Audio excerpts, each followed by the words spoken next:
And while you do that, from the busy streets of New York, I will provide you with deeper insights on the developments through the course of the day in the US.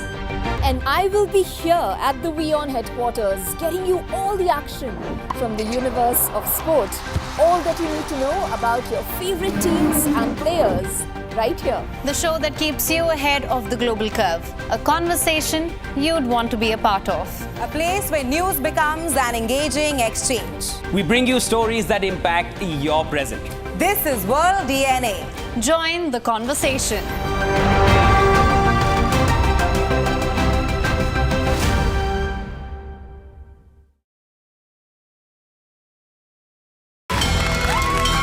From the bustling trading floors of Wall Street to the vibrant exchanges of Asian stock markets, WION breaks it down for you to make sense of what's happening. As we reveal the key factors behind events, strategic battles, and the game-changing business decisions that shape the world. We bring you all of this and more on World Business Watch.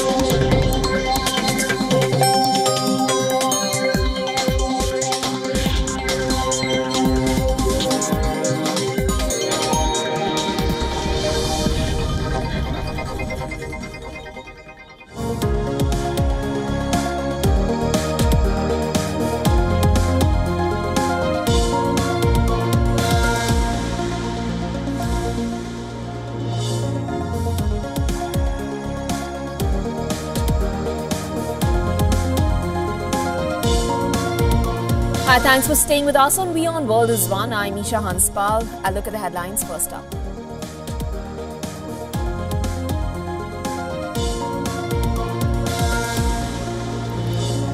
Joe Biden extends quote-unquote ironclad commitment to Israel amid heightened Iranian threats following Damascus Iranian consular building bombing.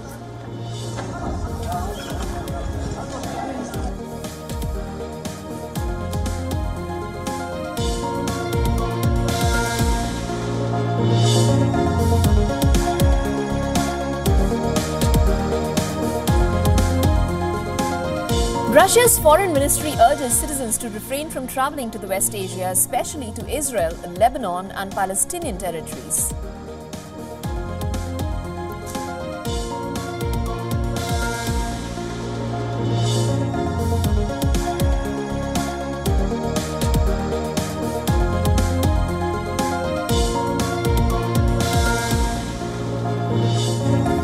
Vietnam sentences top property tycoon Trong My Lan to death in multi-billion fraud case.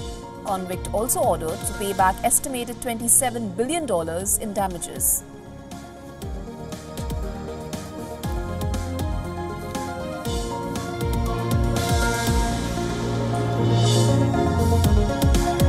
Newly accessed documents reveal Rishi Sunak spent more than $2 million on focus groups for Eat Out to Help Out scheme.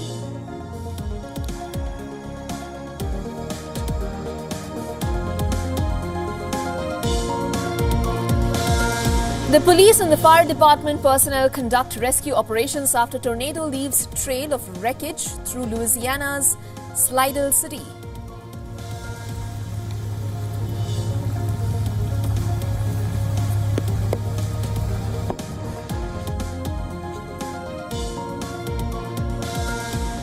Hong Kong is set to launch its first Bitcoin exchange traded funds this month. This would make it Asia's first city to offer popular ETFs.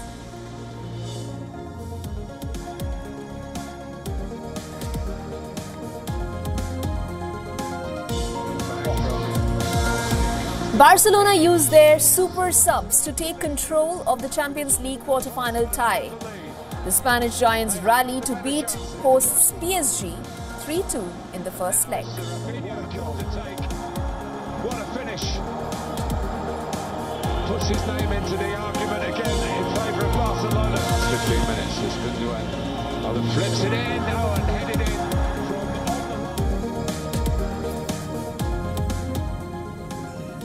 The top story that we are tracking today. Well, the United States intelligence has warned that an Iranian retaliatory attack on Israel is imminent. The warning comes days after a suspected Israeli strike on an Iranian mission in Damascus killed at least 13, including 7 high-ranking commanders. Tehran has blamed Israel for the attack and has vowed to retaliate. On the other hand, US President Joe Biden has promised an ironclad support to Israel amid fears of Iranian retaliation, though Israel has not publicly claimed responsibility for the attack. Its military is now on high alert for possible attacks from Iran and its proxies in the region. We will now tell you which are these proxies in the West Asia region. Starting with the Lebanon-based Hezbollah, the group, which has been designated as a terrorist organization by the United States, is well funded by Iran. As per reports, it receives hundreds of millions of dollars in funding every year from Iran. The group is also well resourced with a fighting force estimated to be between 50,000 and 100,000. Moving on to Hamas, which took control of the Gaza Strip following elections in 2006. Iran is the militant group's biggest funder. The group launched a deadly surprise attack on Israel on the 7th of October last year that ignited the current turmoil in the region. It is widely assumed that Iran could have some role behind the attack, though it has repeatedly denied it. And then there's Yemen's Houthi movement. It is officially known as Ansar Allah. The Houthis come from a branch of Shia Islam that ruled Yemen for centuries until the 1960s. Since 2014, they have waged a brutal civil war against Yemeni government forces, backed by Saudi Arabia. And since the 7th of October, the Houthis have also carried out attacks on Israeli-linked shipping in the Red Sea. Moving on now to the Iraqi armed groups. These groups are now very much a part of the Iraqi government security apparatus. They come under the umbrella of the Popular Mobilization Forces, which includes more than 35 armed groups. Tehran provides training, weapon parts, technical as well as strategic support to these groups. We then have the Syrian armed groups. Iran has backed Syrian President Bashar al-Assad and has helped sustain the country's military forces. It also fields at least 2 militias in Syria. It is important to note here, though, that Syria is also where Iranian-backed forces manufacture and store weapons, which are then distributed to armed groups around the region. Since the Iran-Hamas war broke out, Israel has been at direct or indirect confrontation with Iranian proxies. The attack on the Iranian embassy in Damascus has been the biggest since the war broke out. It killed a top Iranian commander and other IRGC officials. In January this year, Iran's Islamic Revolutionary Guard Corps said 5 of its military advisors were also killed in an Israeli air raid on a residential building in Damascus. While in December last year, a top Iranian military advisor was also killed in an alleged Israeli strike. Iran has also accused Israel of sabotage attacks that resulted in multiple explosions in a natural gas pipeline, while an Israel-linked hacking group has also claimed responsibility for the cyber attack that crippled gas stations across Iran this year.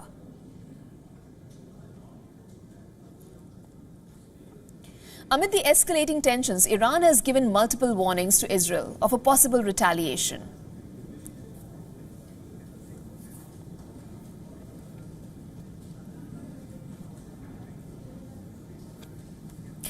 Well, we are now joined by Brigadier General Dr. Meir Elon from Tel Aviv. He's a senior researcher at the Institute of National Security Studies in Tel Aviv University. Thank you so much, Doctor, for joining us on the show. My first question to you is, like we've been talking about on the broadcast right now, that the United States has said that Iranian attack on Israel is imminent. It's just a matter of when, if not if. What is your viewpoint on this? Well, I think that the evaluation that the Iranians might retaliate against Israel one way or another, I think it's correct. I don't know when and how it will happen. The Iranians have a very wide variety of options how to do that, directly or possibly more reasonably indirectly. But I think that the most important thing right now is that Israel has to be well prepared for such a scenario.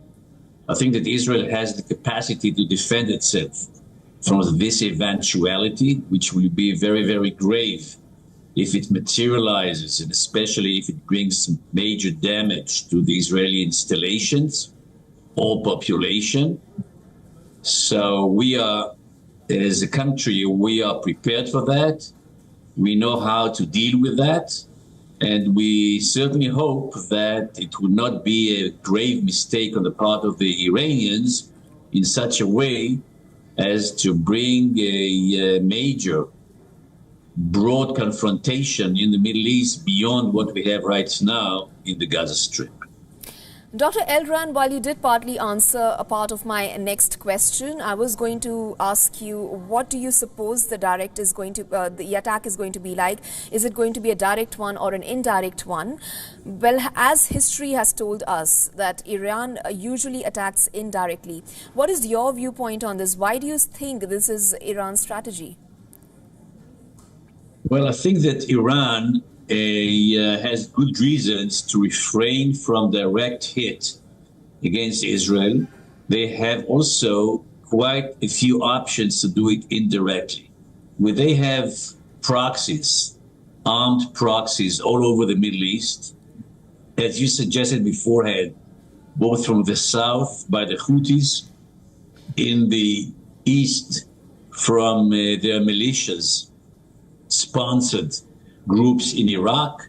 They also have some presence in Syria. And of course, they'll have Hezbollah as a major opponent of Israel that is capable to launch a broader attack on Israel. You have to remember that since the beginning of this war in Gaza, Hezbollah is engaged in a confrontation, a somewhat less than total kind of a confrontation with Israel, exchange of fire of rockets and drones and other air attacks and also ground attacks by anti-tank missiles, I think of that sort is happening for 6 months now.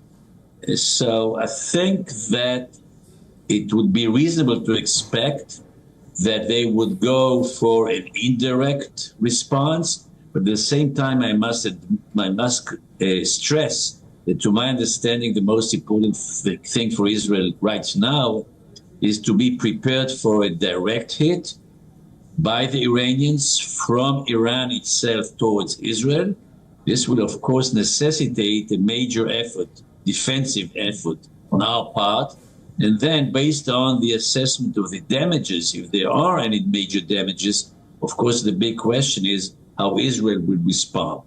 I think that the Iranians do have to take into consideration that if they hit Israel directly from Iranian soil, it will be more dangerous for them because of our response to their response.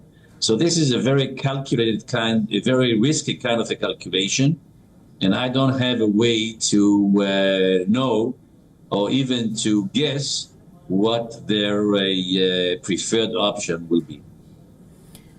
Dr. Elran, in the backdrop of the 11 drones that have been shot down in 24 hours by the US forces in the Red Sea, and in the backdrop of the indirect attacks that you speak of as well, would you see that the Houthis have been scaling up?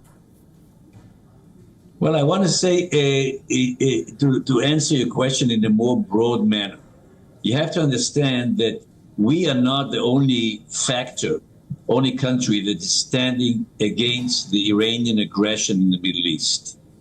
They have their proxies and we have our allies. And we have very, very important, very, very robust allies in the area. We have I wouldn't say a coalition, but we have a network, a defensive network, a defensive military network to defend ourselves and our interests in the Middle East against the Iranian aggression.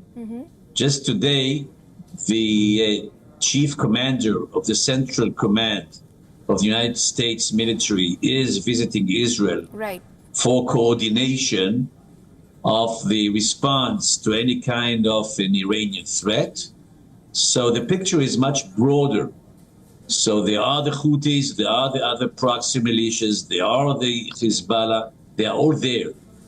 But they are standing against a very robust coalition together with Israel that is working together with Israel, not only to defend the Israeli interests, but also to block any kind of a major aggression on the part of the Iranians, especially if it comes directly from Iran to Israel. This will be the gravest mistake that they can take, I think, in the present circumstances. Dr. Meir Elran, thank you so much for joining us on the broadcast with your views. You're very welcome. Bye-bye. Moving on and talking about Israel. Well, Israel has announced that Indian workers will assist the nation's construction industry. To this end, over 6,000 Indian workers are scheduled to land in Israel between April and May. This is an attempt to tackle a labor deficit triggered by the ongoing war with Hamas. The workers are being transported to Israel under a government-to-government or G2G agreement between the two nations. A statement by the Israeli government disclosed that the workers will be transported via an air shuttle. This after Israel agreed to subsidize chartered flights for this purpose. The statement also said that this is the largest number of foreign workers arriving in Israel to aid the construction sector in a short time. Israel is facing a significant shortage of foreign workers amidst the ongoing war. A majority of these workers, about 80,000 of them, originally hailed from the West Bank. An additional 17,000 came from the Gaza Strip. However, the conflict has led to the revocation of work permits for most of them. This has exacerbated the labor shortage in the country. During a telephonic conversation in December last year, Prime Minister Narendra Modi and Benjamin Netanyahu discussed advancing Indian workers to Israel. Last Tuesday, the first batch of 64 construction workers from India reached Israel as part of the agreement. A total of 850 workers are expected to land in the West Asian country by mid-April. In recent months, over 900 construction workers from India have already gone to Israel from India through the B2B route. Apart from India and Sri Lanka, about 7,000 workers have come from China and around 6,000 from Eastern Europe.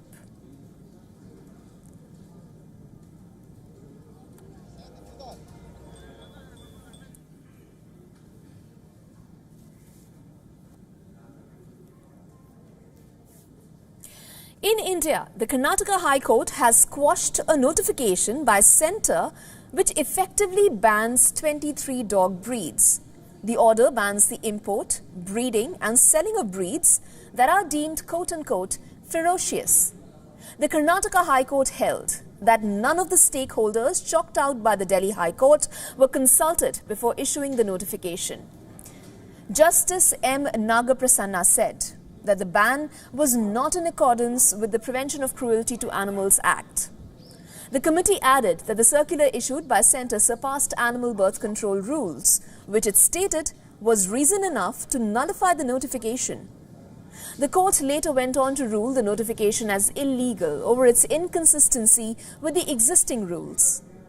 Speaking of stakeholders, the judge pointed towards organizations that certify dog breeds, including organizations like People for the Ethical Treatment of Animals, or PETA. Well, the state's High Court also laid focus on what it called responsible pet owners. It said that the owners of pets should be made accountable for their actions. The court furthered that this is not only includes controlling of dogs, but also taking accountability of damages sustained by the victim. The court said that pet owners should be made to pay for the treatment of the victims, in any case, whether or not the breed is ferocious.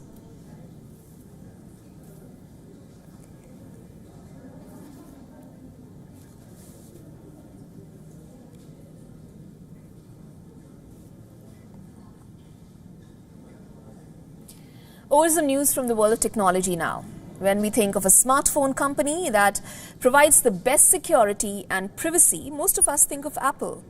However, it seems we might be wrong. According to a new study, keeping your iPhone data hidden from Apple is virtually impossible. According to a study conducted by Finland's Aalto University, the default apps on an iPhone, iPad and MacBook collect the personal data of a user even when they appear to be disabled. These apps come from preloaded on the Apple devices and cannot be uninstalled, making it virtually impossible to get rid of.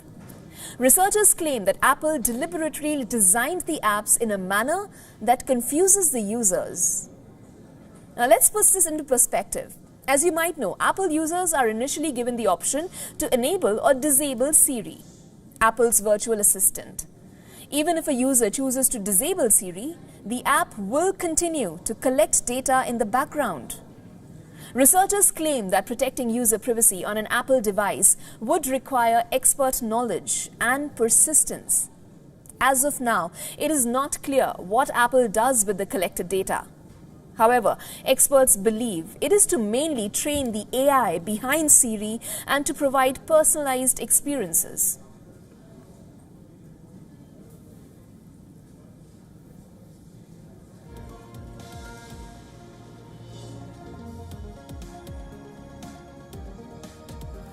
And in the world of football, five-time European champions Barcelona rallied to beat Paris Saint-Germain 3-2 in the first leg of the Champions League quarterfinals.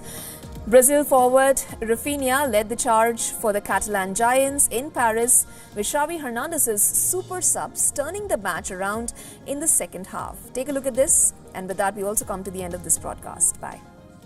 I